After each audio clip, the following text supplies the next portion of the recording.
கர்த்தருக்கு ஸ்தோத்திரம். Praise to the holy name. இன்றைக்கு யோவான் அப்போஸ்தலனுடைய அந்த கடைசி நாட்களை பற்றி சொல்லுகிறேன். And I want to tell about John the Baptist, about his last days. யோவான் அப்போஸ்தலன் மிகவும் விசேஷமான ஒரு அப்போஸ்தலன். Even the John the Apostle was a very special apostle. கடந்த நாட்களிலே அவருடைய சுபாவத்தை குறித்து நாம் படித்தோம். Even past days we dealt about his special characters. இயேசுவுக்கு அன்பா இருந்த சீஷன் என்று இவரை பற்றி எழுதப்பட்டிருக்கிறது. And even it had been written as he was being loved by Jesus. அது மட்டுமல்ல, இயேசுவின் மடியிலும் இயேசுவின் மார்பிலும் சார்ந்து கொண்டே அவன் இயேசுவோடு இருந்த ஒரு சீஷன் என்று எழுதப்பட்டிருக்கிறது. Even it has been written about that John the Apostle, a man was upon the bosom and leaning upon on the breast of Jesus Christ. யோவான், பேதுரு, யாக்கோபு இந்த மூன்று பேரையும் தன்னோடு கூட வைத்திருந்தார் என்று வேதவசனத்திலே நாம் பார்க்கிறோம். Even we read through the word of God, even John, Peter, James and many places God kept them very separately than all others. இயேசு கிறிஸ்துவின் சீஷர்களிலே எல்லா சீஷர்களும் அவரை விட்டு ஓடி போனார்கள். சிலுவையிலே இயேசு தொங்கும்போது அவர் பக்கத்தில் நின்று கொண்டிருந்தது இந்த யோவான் அப்போஸ்தலன் தான். All of the disciples fled away when Jesus was crucified. Only John the Apostle who stood with Jesus. கர்த்தருக்கு ஸ்தோத்திரம். Praise to the holy name. அது மட்டுமல்ல, கர்த்தராகிய இயேசு தன்னுடைய தாயை இந்த யோவானிடத்தில் தான் ஒப்பு கொடுத்தார். And you can find the Lord Jesus handing over his mother to this John. இயேசு சிலுவையில் சொன்ன 7 வார்த்தைகள் உண்டு. And there are 7 words uttered on the cross of Calvary. The 7 words. அதுல ஒன்று, ஸ்ரீயே இதோ உன் மகன், சீஷனே இதோ உன் தாய். And here it is said about, O woman, here is your son. இயேசு கிறிஸ்து தான் மரிக்கும் முன்னதாக தன்னை பெற்ற தாயாகிய மரியாளை இந்த யோவான் அப்போஸ்தலனிடத்தில் தான் ஒப்பு கொடுத்து மரித்தார். And while Jesus, before dying and handing over that Mary into the hand of the John, after that he died. கர்த்தருக்கு ஸ்தோத்திரம். Praise to the holy name. அதை பற்றி சில வார்த்தைகள் சொல்லுகிறேன். முதலாவது, and I want to tell some words about that. இயேசு சிலுவையிலே தொங்கிக் கொண்டிருந்தபோது, while Jesus Christ was hanging on the cross, ஒரு பக்கத்தில் இயேசுவின் தாயாகிய மரியாளும் இன்னொரு பக்கத்தில் யோவான் அப்போஸ்தலனும் சிலுவை அண்டையிலே நின்று கொண்டிருக்கிறார்கள். In one place the mother of Jesus, in another place even John the Apostle were near the cross. நான் அதை பற்றி படித்தேன். இயேசுவினுடைய தாயை பற்றி. அந்த சமயத்தில் இயேசுவினுடைய தாய்க்கு தாங்க முடியாத ஒரு வேதனை, ஒரு துக்கம் மனதிலே உண்டாயிற்றான். Even I read about the mother of Jesus. While she was standing near the crucifixion of Jesus, she had unbearable pain in her heart. அதை குறித்து சிமியோன் தீர்க்க தரிசனமாய் சொன்னான். மரியாளுக்கு உண்டாக போகிற அந்த துக்கத்தை குறித்து, அந்த வேதனை குறித்து சிமியோன் தீர்க்க தரிசனமாய் சொன்னான். Even what the pain the mother of Jesus, Mary, going to have, Simeon was telling us a prophecy. என்ன சொன்னான்? What he told, மரியாளுக்கு உண்டாக போகிற துக்கத்தை குறித்து, வேதனை குறித்து சிமியோன் சொன்ன தீர்க்க தரிசனம் என்ன? What is that pain? ஒரு பட்டயம் உன் ஆத்துமாவை உருவி போகும். And even one sword will be piercing through your soul. லூக்கா எழுதின சுவிசேஷம் 2ஆம் அதிகாரம் 35ஆம் வசனம் படிங்க. Luke the Gospel 2:35. உன் ஆத்துமாவை ஒரு பட்டயம் உருவி போகும் என்றான். உன் ஆத்துமாவை ஒரு பட்டயம் உருவி போகும் என்றான். And here he said, sword shall pierce through thine own soul. இதனுடைய அர்த்தம் என்ன? What is the meaning of this? இது மரியாளுடைய இருதயத்தில் உண்டாக போகிற ஒரு பயங்கரமான துக்கத்தையும் வேதனையும் காண்பிக்கிறது. It is shows about the great pain, the sorrow, what the mother of Jesus, Mary, going to have in her heart. வேத பண்டிதர்கள் எழுதுகிறார்கள், கர்த்தராகிய இயேசு சிலுவையிலே தொங்கிக் கொண்டிருந்த போது அடக்க முடியாத ஒரு துக்கத்தோடு வேதனையோடு இயேசுவின் தாய் அந்த சிலுவை அண்டையிலே நின்று கொண்டிருந்தார்களாம். Even the scholars write, while she was near the crucifixion, she was found with unbearable pain in her heart. ஒரு பட்டயம் உன்னுடைய ஆத்துமாவை உருவி போகும். And your sword shall pierce through thine soul. இயேசு கிறிஸ்துவினுடைய மரணத்தின் மூலம் அந்த மரியாளுக்கு உண்டான அந்த வேதனையை காண்பிக்கிறது. It only shows about the pain what Mary had because of the death and the crucifixion of Jesus. இயேசு சிலுவையில் இருந்து கொண்டு அந்த தாயை இந்த யோவான் அப்போஸ்தலனிடத்தில் ஒப்பு கொடுக்கிறார். And while Jesus was on the cross, he was giving that Mary in the hand of ஸ்திரியே John. அதோ உன் மகன் என்று சொன்னார். O woman, here is thine son. கர்த்தருக்கு ஸ்தோத்திரம். Praise to the holy name. இயேசுவின் தாயை போன்ற உண்மை உள்ள பக்தி உள்ள ஸ்திரீகள் தான் அப்போஸ்தலனாகிய யோவானை போன்ற ஆட்களுக்கு அவர்கள் தாயாக ஆண்டவர் கொடுக்கிறார். Only the faithful and truthful mother like Jesus, God gave us a mother to apostle like John. இதோ உன் மகன். Oh woman, here is thy son. அந்த சீஷனிடத்தில் சொல்கிறார், சீஷனே இதோ உன் தாய். And telling to the disciple, here is thy mother. கர்த்தருக்கு ஸ்தோத்திரம். Praise to the holy name. இப்படிப்பட்ட வேதனை உடைய தன்னுடைய தாயை ஆற்றி தேற்றி பராமரிக்கும்படி அந்த சீசன் தான் இந்த யோவான் அப்போஸ்தலன். Only to comfort and to console. One disciple was chosen by God, that was this John. அந்த சீசனை தவிர வேறு ஒருவரும் அன்றைக்கு பக்கத்திலே இல்லை. Only that disciple, no other disciple was found near that cross. இயேசுவை நேசிக்கிறவர்களும் இயேசுவோடு கூட இருக்கிறவர்களும் அவர்களை விட்டு விலகாமல் கூட இருக்கிறவர்களும் ஆகிய ஊழியக்காரர்களிடத்தில் தான் இப்படிப்பட்ட வேதனையுடைய தாய்மார்களை கர்த்தர் ஒப்புக் கொடுக்க முடியும். And only the people who are along with Jesus in the midst of the pain, these sort of mothers could be handed over to those kind of disciples. நான் ஊழியக்காரர்களுக்கு முதலாவது சொல்லுகிறேன். And I want to tell primarily to the servants of God. யோவான் அப்போஸ்தலனை போல நீ மெய்யாகவே இயேசுவை நேசித்து இயேசுவுக்கு அன்பாய் இருந்து இயேசுவை நீ நேசித்து இயேசுவோடே கூட இருந்து அவரை விட்டு விலகாமல் அவருடைய மரண பரியந்தம் அவன் பின்பற்றி போனது போல நீ உண்மையாக அவரை பின்பற்றுவாயா இருந்தால் உன்னை போன்ற ஆட்களிடத்தில் தான் இயேசுவின் தாயை போல வேதனை உள்ள ஆட்களை, துக்கம் நிறைந்த ஆட்களை கர்த்தர் ஒப்படைக்க முடியும். Only when you are like a faithful servant like Apostle John, God could have handed over the painful mother like this. கர்த்தருக்கு ஸ்தோத்திரம். Praise to the holy name. ஆகையால் ஊழியக்காரர்களே, நீங்கள் யோவான் அப்போஸ்தலனை போல இயேசுவின் தாயை அவனிடத்தில் ஒப்படைக்கும் அளவுக்கு இருதயத்தில் அன்புள்ளவனும் இயேசுவுக்கு உண்மையுள்ளவனுமா இருந்தது போல உங்களுடைய ஜீவியத்திலும் ஊழியத்திலும் நீங்கள் காணப்படுகிறீர்களா? And you had to be a person having a love and unity with Jesus like a John, so that Jesus might hand over the mother to that John. வாசிங்கள் அந்த வசனத்தை. யோவான் எழுதின சுவிசேஷம் 19 அதிகாரம், John the Gospel 19th chapter 26. அப்பொழுது இயேசு தம்முடைய தாயையும் அருகே நின்ற தமக்கு அன்பாயிருந்த சீஷனையும் கண்டு தம்முடைய தாயை நோக்கி, ஸ்திரியே அதோ உன் மகன் என்றார். ஸ்திரியே அதோ உன் மகன் என்றார். Here he said, O mother, woman, behold thy son. இந்த சீஷன் மட்டும்தான் அங்க இருக்கிறான், வேற ஒரு சீஷனும் இல்லை. And only that disciple was there, no other disciple was found at the place. எல்லாரும் ஓடி போனார்கள். And all the disciples fled away. சந்தர்ப்பம் வரும்போது ஓடி போகிற ஆட்களா இருந்தால் அவங்க இடத்துல இந்த இயேசுவின் தாயை ஒப்பு கொடுக்க முடியுமா?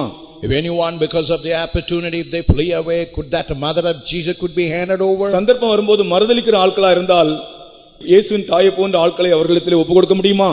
The circumstances, if they deny, could their mother like could be handed over in their hand? சிலுவையில் இருந்து கொண்டு இந்த தாயை யாரிடத்தில் ஒப்பு கொடுக்கலாம் என்று இப்படி பார்க்கும்போது அவருடைய பக்கத்திலே இந்த யோவான் தான் நின்று கொண்டிருக்கிறார். அவனிடத்தில் அவர்களை ஒப்பு கொடுத்தார். While he was on the cross, he was looking forward to hand over. He only found that John the apostle was nearby. கர்த்தருக்கு ஸ்தோத்திரம். Praise to the holy name. நாம் யோவானை போல இருந்தால் மரியாளை போன்ற ஆத்துமாக்களை கர்த்தர் நம்ம கையிலே ஒப்பு கொடுப்பார். When we are like நம்பி தருவார். When we are like John the apostle, God would give souls like Mary, trusting, and he will give it in our hands. அந்த நேரம் முதல் அந்த சீஷன் மரியாளை சேர்த்து கொண்டு அவளுடைய மரண பரியந்தம் அவளை சொந்த தாயை போல பராமரித்தானாம். And from that time he had accepted that to Mary as her own mother and treated even to the death as his own mother. சொந்த தாயை போல பராமரித்தானாம். And he had nourished like his own mother. கர்த்தருடைய நாமத்துக்கு ஸ்தோத்திரம். Glory be to his holy name. இயேசு சிலுவையில் இருந்தாலும் இந்த மரியாளை யாரிடத்தில் ஒப்பு கொடுப்பது என்கிறதான ஒரு எண்ணம் அவருக்கு. Even though Jesus on the cross, he was thinking whom this mother should be handed over. ஒரு பட்டயம் அவளுடைய ஆத்மாவில் பாய்ந்திருக்கிறது. Now already a sword has pierced her soul. அவளை நான் யாரிடத்தில் ஒப்பு கொடுப்பேன்? To whom could I hand her over? பார்க்கும்போது யோவான் நிற்கிறார். Only John was standing nearby. அவர் கையில் ஒப்பு கொடுத்தார். Only he had handed over in his hand. கர்த்தருக்கு ஸ்தோத்திரம். Praise to the holy name. மரியாளை போல நீங்கள் யாராகிலும் உங்கள் ஆத்மாவிலே துக்கத்தோடும் பாரத்தோடும் உள்ள ஆட்களாக இருந்தால் நீங்கள் பயப்படாதிருங்கள். யோவானை போன்ற ஊழியக்காரர்கள் உண்டு, அவர்கள் கையிலே கர்த்தர் உங்களை ஒப்பு கொடுப்பார். You may be like a sorrowful like a Mary, you need not be afraid, but God would give yourself in the hand of the John the apostle like a servant of God. நாம் யோவானை போல அநேகருக்கு ஆறுதலாய் காணப்பட வேண்டும். And we had to be like John, we had to be a consolation and to many. யோவான் எருசலேமிலே தங்கியிருந்து இயேசுவின் தாயை அவருடைய மரண பரியந்தம் பராமரித்தார். And John abided in Jerusalem till his death.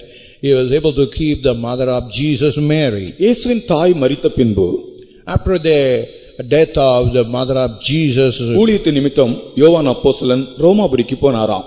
For the sake of the ministry, he went to the Rome. ரோமாவிலே அவர்களுக்கு பயங்கர உபத்திரவம் உண்டானது. While he went to Rome, he had a terrible persecution. அந்த நாட்களிலே ரோமாபுரி கிறிஸ்தவர்களை மிகவும் உபத்திரவப்படுத்தின ஒரு சந்தர்ப்பம். It was circumstances when the Roman government persecuted the true Christians. யோவான் சுவிசேஷத்தை பிரசங்கித்தது நிமித்தம் ரெண்டு காரியத்தை சொல்கிறார். ஒன்று கர்த்தருடைய வசனத்தின் நிமித்தமும், இன்னொன்று அவருடைய சாட்சி நிமித்தமும். சாட்சி என்று சொன்னால் ஜீவியம், வசனம் என்று சொல்கிறது பிரசங்கம். அவனுடைய இயேசுவை பற்றி பிரசங்கம் பண்ணினது நிமித்தமும், அவன் சாட்சியாய் ஜீவித்தது நிமித்தமும் அவன் போனதான இடங்களில் அவனுக்கு உபத்திரவம் உண்டானது. And he had a persecution for the two aspects, because of the word of God and even the witness.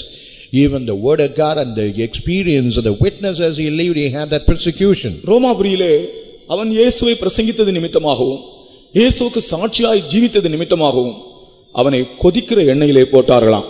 As he had preached about Jesus Christ in Rome, as he had given that witness of Jesus, he was cast into the boiling oil. அப்பொழுது யோவான் அப்போஸ்தலனுக்கு 95 வயது. In that time, John the Apostle was 95 years old. 95வது வயதிலே இவரை ஒரு பெரிய கொப்பரையிலே எண்ணெய் கொதிக்க வைத்து தூக்கி போட்டார்களாம். And while it was boiling, that John the Apostle was cast into the boiling oil. ஆனால் யோவான் அப்போஸ்தலன் அந்த எண்ணெயிலே கொதிக்கிற எண்ணெயிலே போட்டபோது மரிக்கவில்லை. அவர் அந்த எண்ணெயிலே மிகுந்த குளிர்ச்சியான தண்ணீரிலே இருப்பது போல இருந்தாராம்.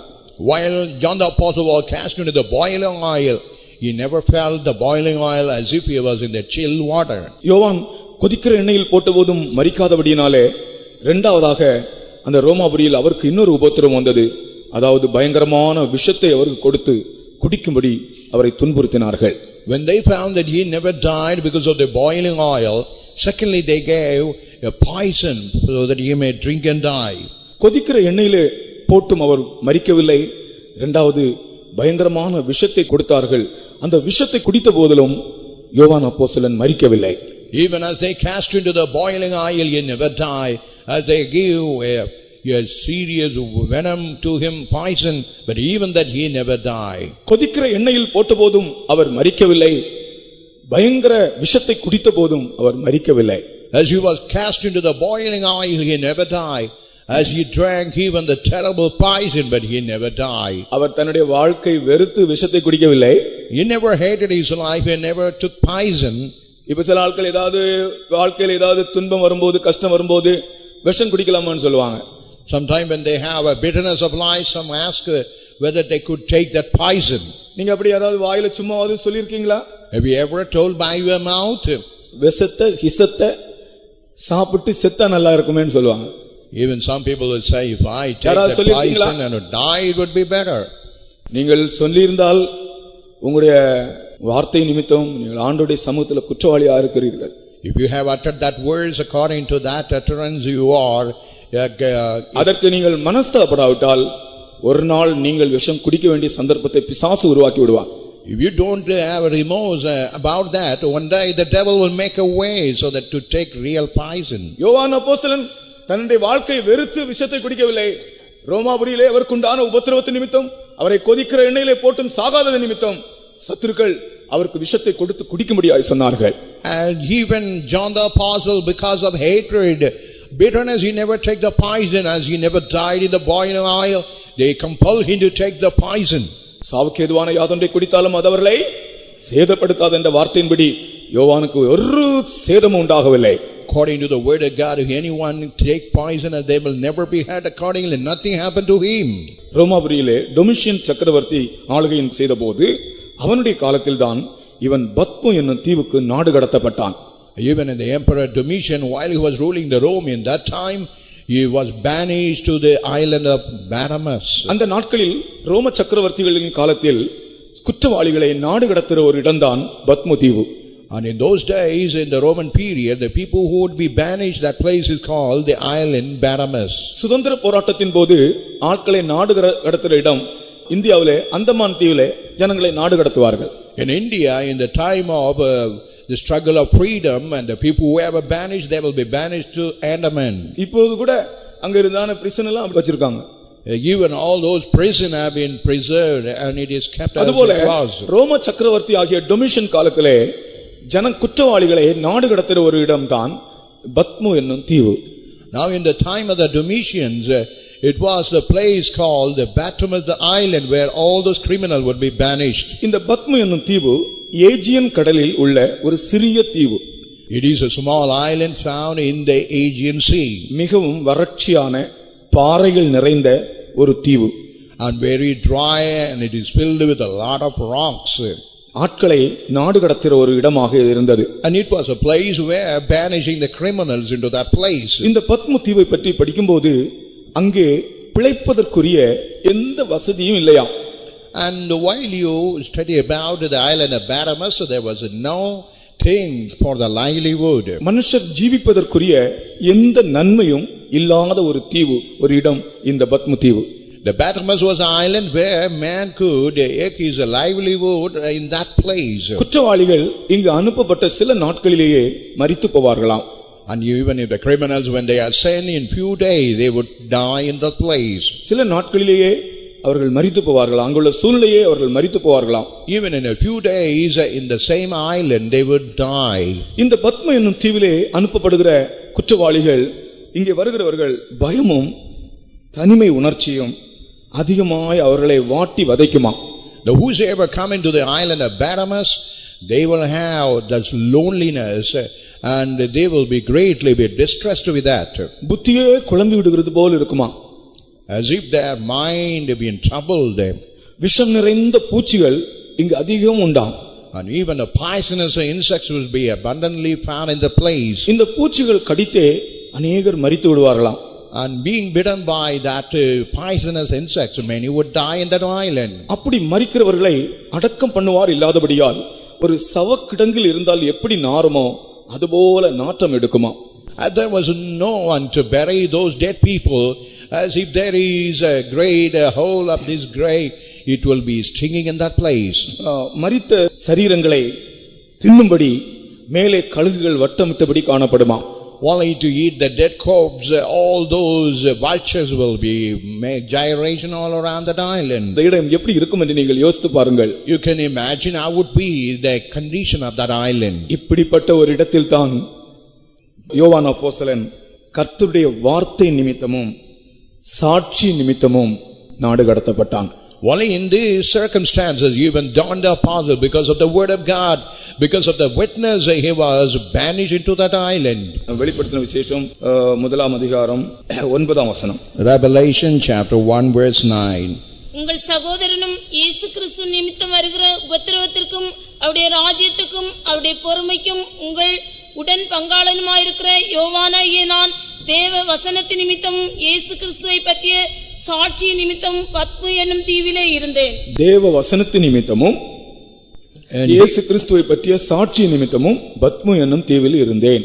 And I was in the isle that is called Patmos for the word of God and for the testimony of Jesus Christ. கர்த்தருடைய வசனத்தின் நிமித்தம்.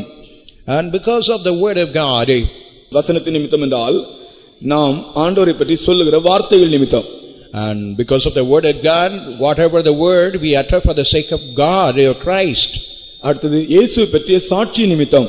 And the second one, because of the testimony of Jesus Christ. சாட்சி என்று சொல்கிறது நாம் ஜீவிக்கிற ஜீவியத்தின் நிமித்தமாக.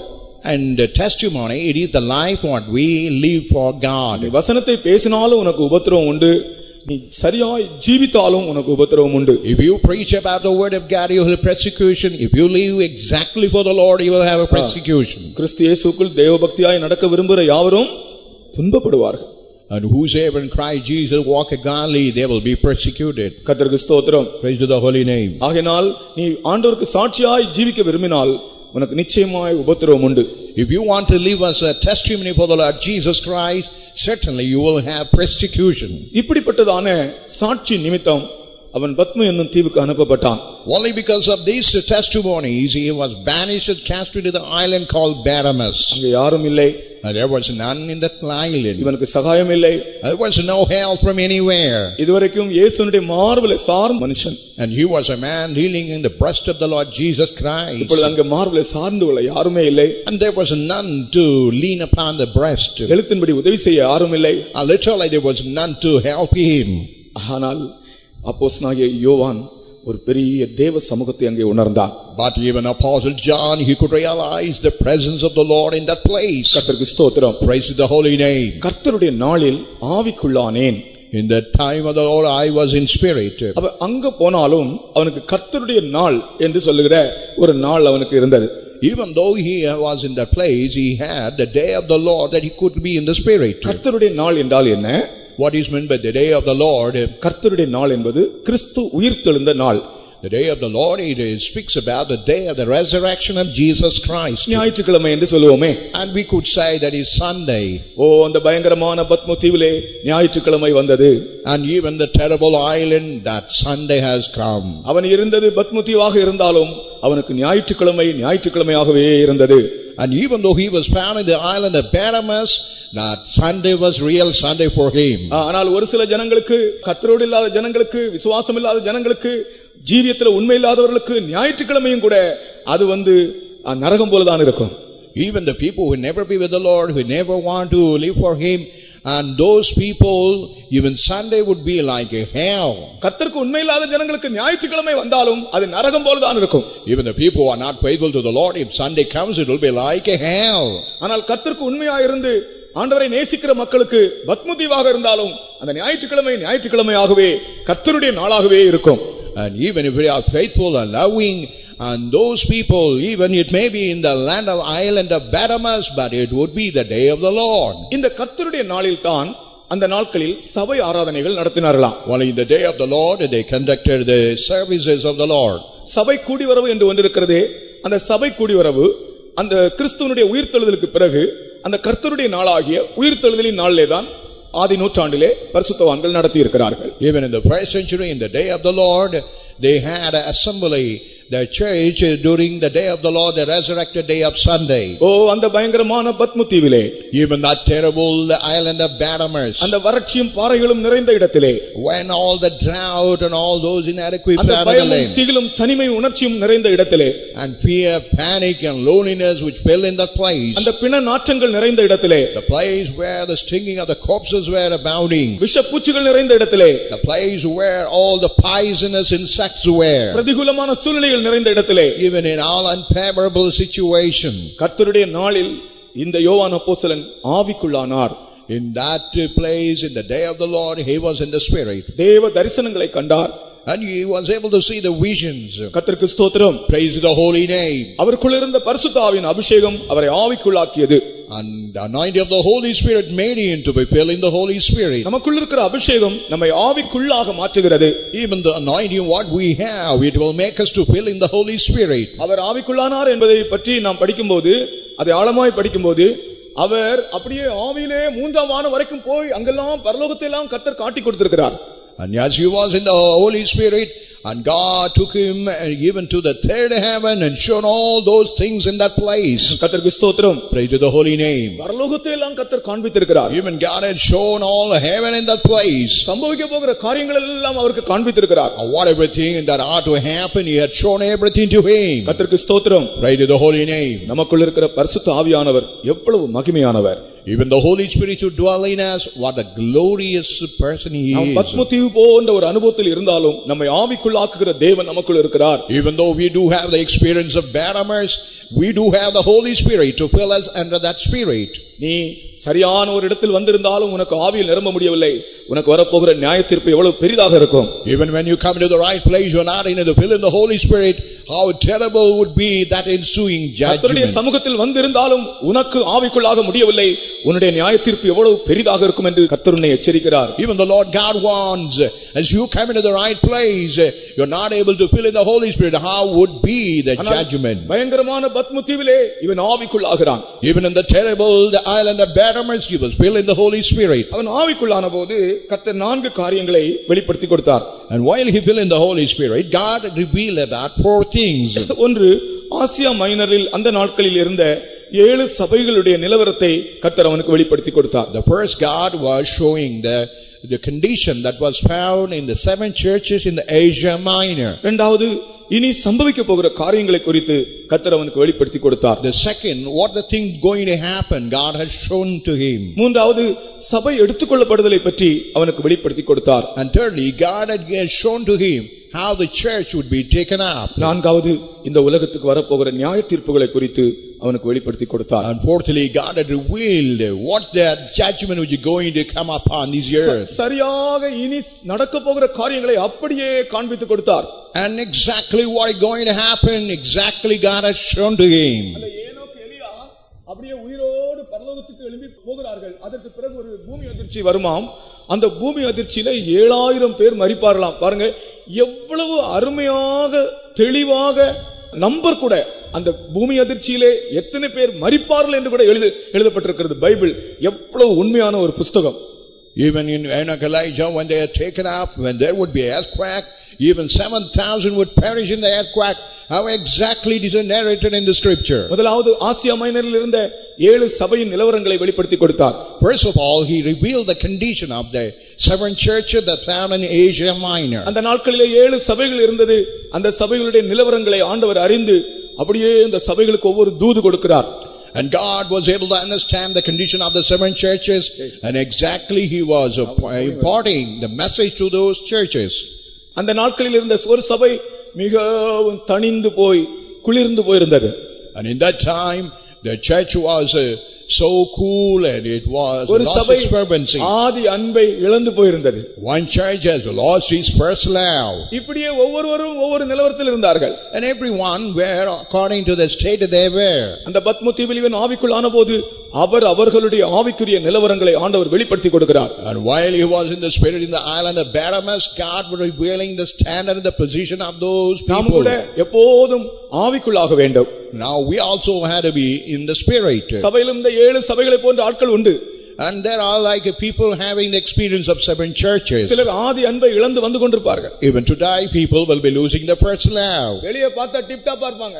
While you look outwardly, they will look tip top. Dress பண்ணா டிப் டாப்பா இருப்பாங்க. While they were adorned themselves, they look so neatly. ஆனால் ஜீவியத்திலே ஆதி அன்பு இல்லை. But while you look into the inner life, there is no first love. ஞாயிற்றுக்கிழமை கூட்டத்துக்கு வருவாங்க. But they will be attending the Sunday services. ஆதி அன்பை இழந்ததான சபை போல வருவார்கள். And they will be coming as a church which has lost the first love. சிலர் லவோதிக்கா சபை போல வருவார்கள். Some people will come like a church of Laodiceans. அப்படி அந்த 7 சபை போல ஒவ்வொருவருடைய நிலவரமும் காணப்படுகிறது. And like the 7 churches, everyone will be seen. அவர்களுக்கெல்லாம் ஒரு தூது கர்த்தர் கொடுக்கிறார். But for those individual, God giving a separate message. நம்முடைய ஜனங்கள் எப்படிப்பட்ட நிலவரத்தில் இருக்கிறார்கள் தெரியுமா? Do you know what the state the congregation and the children of God? சிலர் ஆதி அன்பை இழந்து விட்டார்கள். Some people they have lost the first love. சிலர் ஆவிக்குரிய ஜீவிதத்திலே பின்மாற்றமா இருக்கிறார்கள். But spiritually some are backslidden. நீ உயிர் உள்ளவன் என்று பெயர் கொண்டிருந்தும் செத்தவனா இருக்கிறாய். ஒரு Even சபை. though you have the name as you are alive, but you are the dead. சில ஆட்கள் டெட் பாடி போல தான் இருக்காங்க. ஆவிக்குரிய ஜீவிதத்திலே செத்தவங்களா இருக்காங்க. Some people like a dead body in the spiritual life, they are dead. ஆவிக்குரிய ஜீவிதத்திலே செத்தவங்களா சிலர் வர்றாங்க இந்த சபையில. Even in the church spiritually they are dead, they are attending the churches. சிலர் லவோதிக்கா போல குளிரும் இல்ல அனலும் இல்லாதவங்களா வர்றாங்க.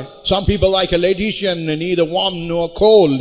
இவர்களுக்கெல்லாம் ஒரு தூது இருக்கிறது. But for all these there is a message. அந்த தூது யாருக்கு கொடுக்க முடியும்? And who could share those message? யோவானை போல ஒரு அனுபவத்தை உடையவர்களுக்கு தான் கர்த்தர் கொடுப்பார். Only the people having the experience of John the apostle, God would give that. கர்த்தருடைய நாளில் நாம் ஆவிக்குள்ளாக வேண்டும். Oh dear servant of God, in the day of the Lord we had to be in the spirit.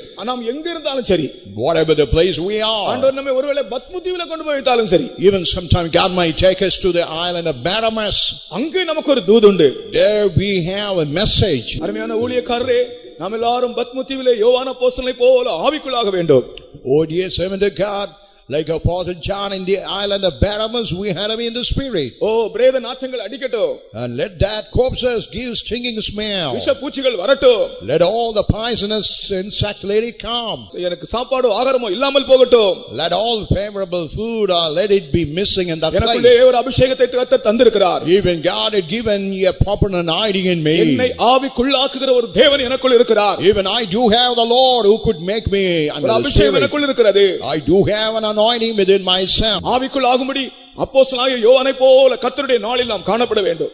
Unlike Apostle John, in the day of the Lord, we had to be in the Spirit. எல்லா ஊழியக்காரர்களும் ஒருவருக்கு பின் ஒருவர் தீர்க்கதரிசனம் சொல்ல வேண்டும். And all the servants of God, one after another, they must be தேவ prophesying. தரிசனங்கள் காண வேண்டும். They must be able to see the vision of வரப்போகிற God. காரியத்தை அறிவிக்க வேண்டும். And they had to tell about the thing what had happened. ரகசியங்களை சொல்ல வேண்டும். And they had to tell about the mysteries. தேவ ஜனத்துக்கு ஒரு தூது கொடுக்க வேண்டும். And they had to impart the message to the children of God. இந்த 7 சபைகளை யார் உயிர்ப்பிக்க முடியும்? Then how could we quicken these 7 churches?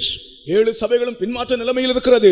Now all the 7 churches, they were found in the backslidden state. ஒரு சபை ஆதி அன்பில் குறைந்திருக்கிறது. One church, it has been decreased in the first love. யோவானை போன்ற ஆட்களில் ஆட்கள் அந்த சபையை எப்படி உயிர்ப்பிக்க முடியும்? If there is no John like apostle, how could be that church be quickened? உங்களுக்கு தெரியுமா எபேசு சபையினுடைய முடிவு எப்படி தெரியுமா? Do you know what was the end of the church Ephesus? ஒரு காலத்திலே தேவன் மேலுள்ள விசுவாசத்திலும் பரிசுத்தவான்கள் மேலுள்ள அன்பிலும் இருந்த சபை, and even it as having that faith and the love with the saints of God. அவர்கள் ஆதி அன்பை இழந்து போனார்கள். When they lost the first love, யோவான் அப்போஸ்தலன் மூலம் கர்த்தர் எச்சரிக்கிறார். even God was warning those people with the John the apostle. கடைசில அந்த சபையினுடைய நிலவரம் உங்களுக்கு தெரியுமா? Do you know what was the last state of that church? எபேசு சபை பின்மாற்றத்தில் போய் விளக்கு தண்டு அதை விட்டு நீக்கப்பட்டு அப்படிதான் அந்த சபை முடிந்ததாம். And that church just went to the backsliders. Even the candlestick was removed. That was the last state. கர்த்தர் உண்மையுள்ளவராக இருக்கிறார். The Lord who said is a faithful God. ஏற்ற சமயத்தில் எச்சரிப்பு கொடுக்கிறார். And the right time is giving a warning. அவர்கள் கேட்டாலும் சரி கேட்காவிட்டாலும் சரி, whether they want to hear it or not.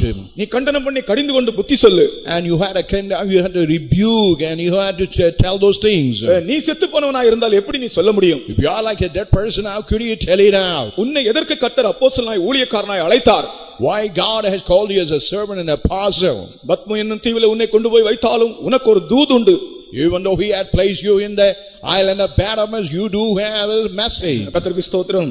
Praise to the holy name. அந்த சபைகளுக்கு ஒரு தூதை கர்த்தர் கொடுத்தார். And God had given a message to the church. இரண்டாவது இனி சம்பவிக்க போகிற காரியங்களை அவனுக்கு காண்பித்து கொடுத்தார். And even the things which are going to happen, he had shown to him. வரப்போகிற காரியங்களை குறித்து கர்த்தர் வெளிப்படுத்தி கொடுத்தார். And God revealed the things which are going to happen.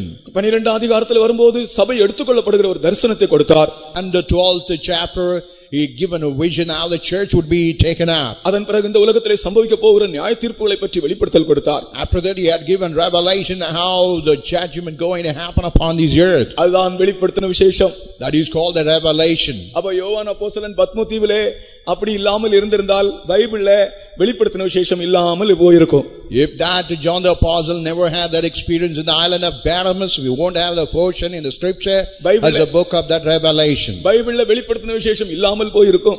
Even that revelation book never be seen in the Bible. அப்படி அந்த யோவான் அப்போஸ்தலன் இருந்தபடியால், as that John the apostle was in that state, இந்த பைபிள்ல இந்த வெளிப்படுத்தின விசேஷம் நமக்கு எழுதப்பட்டு வைத்திருக்கிறது. that's why him in the book of Revelation have been written for ourselves. கர்த்தருக்கு ஸ்தோத்திரம். Praise to the holy name. பத்மு தீவிலே அவன் இந்த வெளிப்படுத்தல் கிடைத்த பின்பு, after he got the revelation in the island of Patmos, அவன் மறுபடியுமாக ரோமாபுரியிலே அந்த டொமிஷியன் சக்கரவர்த்தி மரித்து அவனுக்கு பிறகு டிராஜன் என்ற சக்கரவர்த்தி வந்தான். and even in the Rome Domitian, when it died, the Trajan, the next emperor, arise in that place. Domitian மரித்த பிறகு டிராஜன் என்ற ஒரு சக்கரவர்த்தி எழும்பினான். And after the death of the Domitians, the Trajan, the next one risen in that place. அந்த ரோம சக்கரவர்த்தியின் காலத்திலே யோவான் பத்மு தீவிலிருந்து திரும்பவும் எபேசு பட்டணத்திற்கு எருசலேமுக்கு கொண்டு வரப்பட்டான். Now here he was after that death from that Patmos island, he was brought back to that place. Trajan சக்கரவர்த்தியின் காலத்தில் தான் in that the emperor the Trajan, யோவான் அப்போஸ்தலன் எபேசுவிலே 100 வயதாயிருக்கும்போது இயற்கையான மரணம் எய்தினார். while Apostle John was 100 years old, he had his natural death. 100 வயதிலே யோவான் அப்போஸ்தலன் கர்த்தரிடத்தில் போய் சேர்ந்தார். While he was 100 years old in the church of Ephesus, he went to the Lord. கர்த்தருக்கு ஸ்தோத்திரம். Praise to the holy name. யோவான் எழுதின நூல்கள், even all the John the gospel, யோவான் எழுதின நூல்களை பற்றி சொல்கிறேன், புத்தகங்கள். and I want to tell the books which have been written by John. ஒன்று யோவான் எழுதின சுவிசேஷம். One is the John the gospel. இரண்டாவது யோவான் எழுதின 3 நிருபங்கள், முதலாம் யோவான், இரண்டாம் யோவான், மூன்றாம் யோவான். And the 3 epistles written by John, the first epistle, the second and the third. அடுத்தது வெளிப்படுத்தின விசேஷம். The next one is called the Revelation. திரும்பவும் சொல்கிறேன், Let me repeat back again. யோவான் எழுதின புஸ்தகங்கள். And the books written by John the Apostle. ஒன்று யோவான் எழுதின சுவிசேஷம், One is the John the Gospel. இன்னொன்று யோவான் எழுதின 3 நிருபங்கள், And the three epistles were written by John the Apostle. மூன்றாவது வெளிப்படுத்தின விசேஷம். And thirdly, the Revelation. இதெல்லாம் எழுதின பின்பு After he had written all these things, 100 வயதிலே அவன் இயற்கையாக கர்த்தரிடத்திலே போய் சேர்ந்தார். and while he was 100 years old, and while he was in Ephesus, he died as a natural death. கொஞ்ச நேரம் நாம் கர்த்தரிடத்திலே காத்திருப்போம். And for a few minutes, so let's wait with the Lord. தேவ அன்பினால் நிரம்புங்க. Let's all be filled with the love of God. கர்த்தர் நம்மை ஒன்று கூட உயிர்ப்பிக்க விரும்புகிறார். Now God desired to quicken us. ஆமென். பத்ம என்னும் தீவு நமக்கு வந்தாலும் That island of Badam is coming in our life. நம்மை உயிர்ப்பிக்கிற ஒரு ஆவியானவர் நம்மோடு இருக்கிறார். The Lord, the Spirit of the Lord who could quicken, He is always with us. கர்த்தருக்கு ஸ்தோத்திரம். Praise to the holy name. இயேசுவுக்கு அன்பா இருந்த சீஷன், Even that John the Apostle who was being loved by Jesus. இயேசுவின் சிலுவை மரணம் வரைக்கும், சிலுவை அண்டை வரைக்கும் போன சீஷன். A disciple even unto death, even unto that cross. இயேசுவின் தாயை பராமரித்த சீஷன். A disciple who was able to keep the mother of Jesus. கொதிக்கிற எண்ணெயில் போட்டு மரிக்காதிருந்த சீஷன்.